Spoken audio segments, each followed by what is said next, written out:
मध्य प्रदेश के बुंदेलखंड अंचल का संभाग मुख्यालय सागर भले ही 17वीं शताब्दी में बसाया गया हो, लेकिन इसके नामकरण का आधार बनी वो विशाल झील फैली हुई है। इस झील को सागर कहा जाता था, जिसके समीप बसाई गई बस्ती भी सागर शब्द से संबोधित की गई। सागर जिले का गठन स्वतंत्रता के पश्चात पूर्व रियासती क्षेत्रों धमौनी, बंडा, राहतगढ़, गढ़ाकोटा, देवरी, गौर, झामर, नाहरमऊ, शाहगढ़, खुरई, रहली आदि को मिलाकर किया गया। सागर जिले की तहसीलों सागर, देवरी, बंडा, बीना, रहली, खुरई, राहतगढ़, गढ़ाकोटा, केसली, शाहगढ़, जयसिंह नगर के पुरा संपदा के विपुल भंडार हैं। इन स्थलों के पुरातत्वीय सर्वेक्षण में पाषाण काल से आधुनिक काल तक के अनवरत प्रमाण उपलब्ध हुए हैं। जिले की नदियों के किनारे पाषाण उपकरण, चित्रित शैलाश्रय एवं प्राचीन नगरों की बस्तियों के अवशेष प्राप्त हुए। बीना तहसील के प्राचीन नगर एरण के उत्खनन में ताम्राश्म युग के अवशेष प्राप्त हुए। यहाँ के अवशेषों के आधार पर विद्वान चेदी जनपद की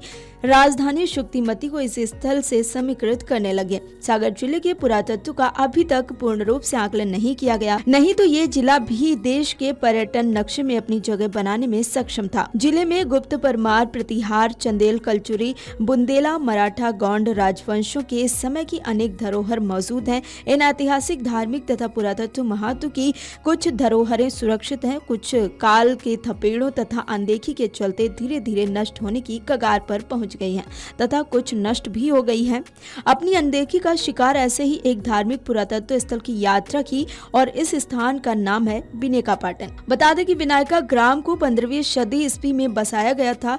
गढ़ा मंडला के गोंड शासकों के अधिकार में था, जिसे 17वीं सदी में ओरछा के बुंदेला राजा वीर सिंह ने अपने आधिपत्य में ले लिया था। सन 1730 में छत्रसाल ने इसे मराठों को दे दिया था। मराठा राज्यपाल विनायक राव ने यहाँ एक किला निर्मित करवाया। सन 1842 में इसे नाराहट और चंद्रपुर के बुंदेला ठाकुरों ने लूटा और इसके बाद सन 1857 में शाहगढ़ के राजा ने इस पर कब्जा कर लिया था।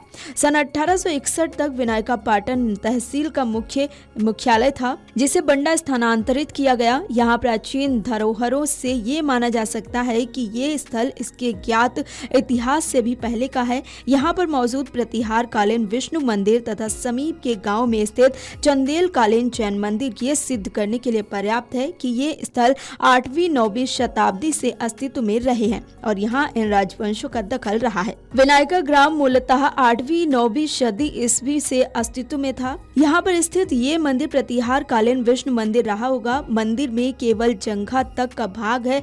पंचरथी योजना में इस मंदिर के अधिष्ठान में देवी देवताओं का शिल्पांकन है।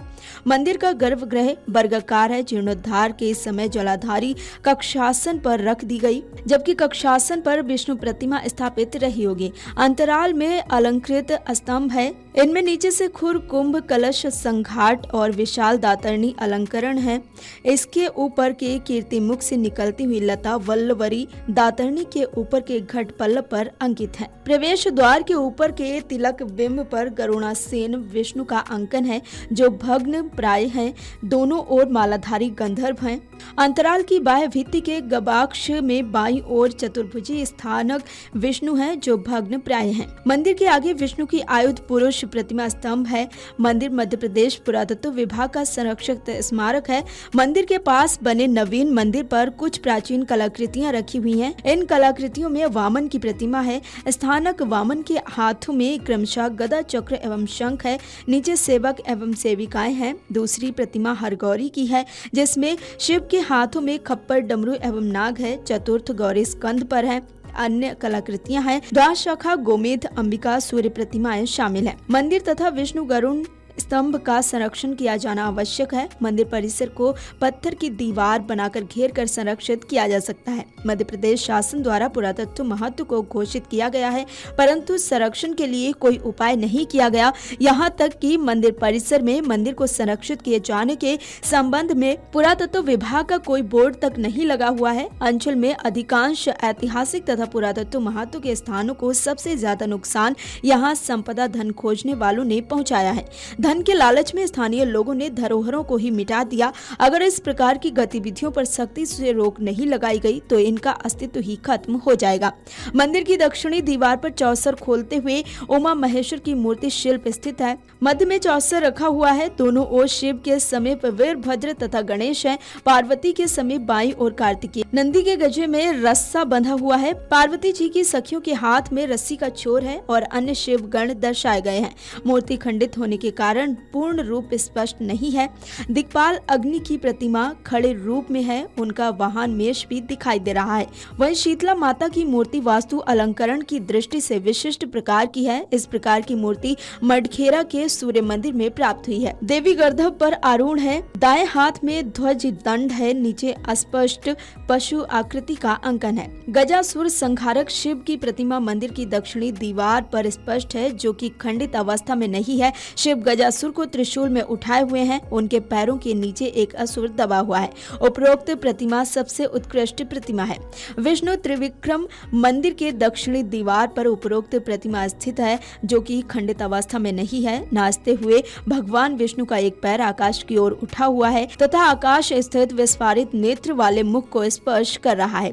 नीचे 3 मानव कृतियां हैं, जिनमें एक बलि, दूसरा सेवक तथा तीसरा शुक्राचार्य ज्ञात होता है। इसके अलावा गांव में अनेक प्राचीन प्रतिमाएं उपलब्ध हैं तथा समीपस्थ गांव पाटन में स्थित जैन मंदिर में भी अनेक जैन तथा सनातन धर्म की प्रतिमाएं मौजूद हैं। प्रतिमाओं की बनावट तथा शैली के आधार पर इन्हें 11वीं 12वीं सदी का चंदेल कालीन माना जाता है। बता दें कि सागर जिले की बंडा तहसील में सागर मुख्यालय से लगभग 45 किलोमीटर दूर विनायका ग्राम में स्थित है। मंदिर तक सागर बंडा होते हुए विनायका सड़क मार्ग से पहुंचा जा सकता है। निकटतम रेलवे स्टेशन सागर है। यहां आने जाने के लिए सागर तथा बंडा से बस उपलब्ध है तथा यहां अपने निजी वाहन से भी पहुंचा जा सकता है। अगर आप ये वीडियो YouTube पर देख रहे हैं तो हमारे चैनल को सब्सक्राइब करें और बेल आइकन को दबाना ना भूलें। अगर आप Facebook पर ये वीडियो देख रहे हैं तो हमारे पेज को लाइक करें।